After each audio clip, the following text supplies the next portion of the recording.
Hello and welcome to another update video about the S&P 500. So let's take a look at the chart. Price is currently still below the major pivot point here.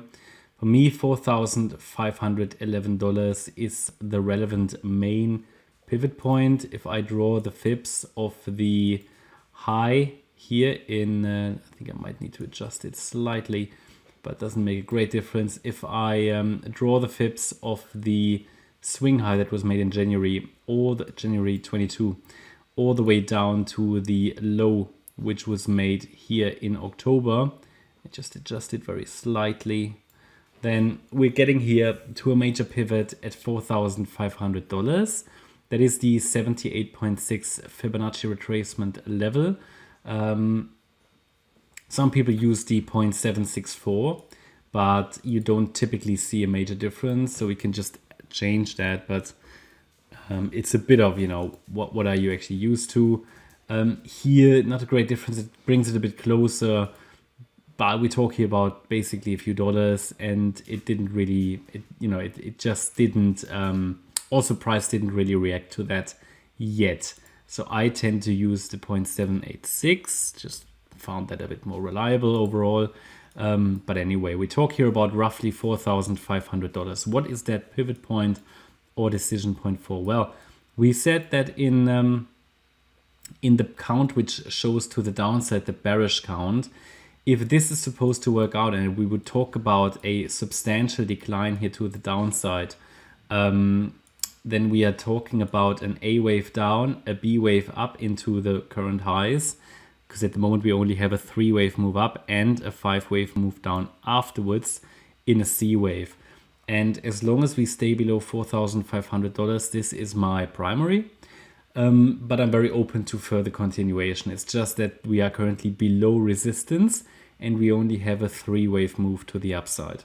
It's mainly that if it is going to play out this count, the move down is most likely going to be quite long, right? And we're just below the pivot, so just be aware of that. This is currently in play, but if it breaks above 4,500, have to lean towards the orange count, which could take us towards new all-time highs, and we talk maybe about $5,500, roughly. So I'm very open to both. Is just the main value of this analysis is to understand, okay, where's the pivot and what needs to happen to confirm each of those wave counts. So I shared with you in the last video that looking at the smaller time frame, we are dealing here with the 4th wave pullback. And as long as we stay above $4,136, price can push higher. So obviously we never broke that level. Price can push higher. No, 1 second. We talked here about the, not sure if I made a mistake here, but no, it was the $4,250 level, the 50% retracement, yeah? This is the relevant one, below which a wave 4 is not really allowed to go. So I can't remember if I actually, yeah, so it should be this one. So the idea is that this $4,250 level must not be broken in a wave 4, or I can't really defend the idea anymore. It's a wave 4. So I said to you, okay, maybe wave 4 is going a little deeper. Maybe wave 4 is already over.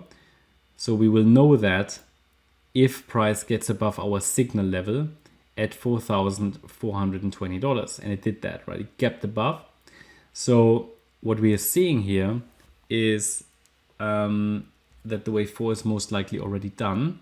And we're pushing higher in this 5th wave. And this is going to be the major decision point, maybe next week, maybe the week after, yeah. Because if this, as soon as this 5th wave is over, and I guess there should be some resistance around $4,500, we have a completion of a C wave and a larger B wave. Or in the orange count, yeah, if we push way above the $4,500 level, and we are holding a higher low in a wave 4, that would confirm the more bullish count. But ultimately, it's the $4,500 level that is very relevant here. And I think we will get the clues on the shorter time frames. So if I look at maybe the 15-minute chart or so, let's just establish where we are. So I take the resistance area off the chart because it was broken anyway, and it made a new local high anyway. So we can assume that we are pushing higher here in 5 waves. So let's try to label those waves, and move the wave 4 here.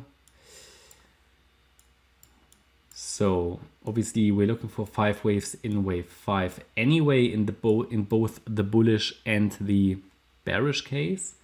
So this would be a wave 1, this would be a wave 2. Then I'd be looking here at the 3rd wave.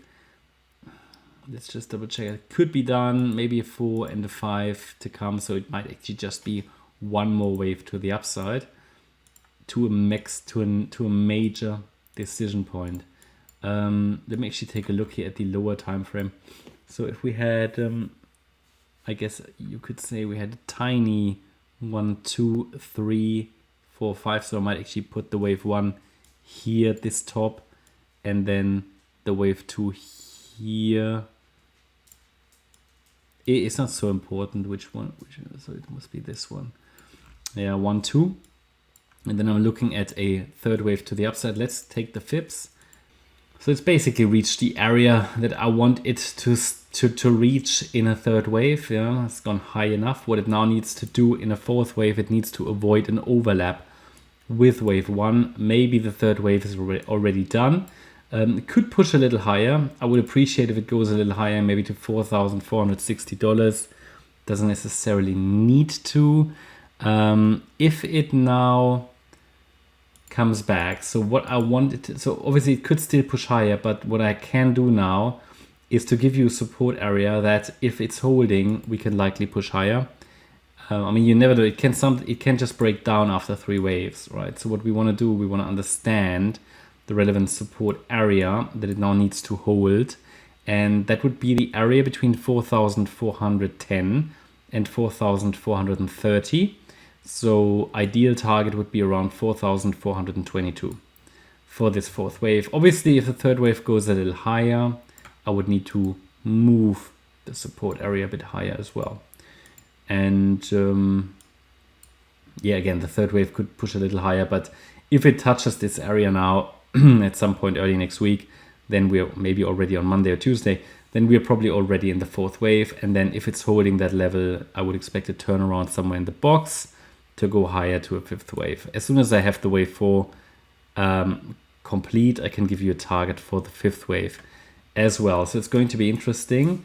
Yeah, that's my update about the S&P. Hope you liked the update. If you did, please hit the like button, leave a comment and subscribe. And if you really like the content, then please check out the channel membership. Thanks a lot for watching. Bye-bye.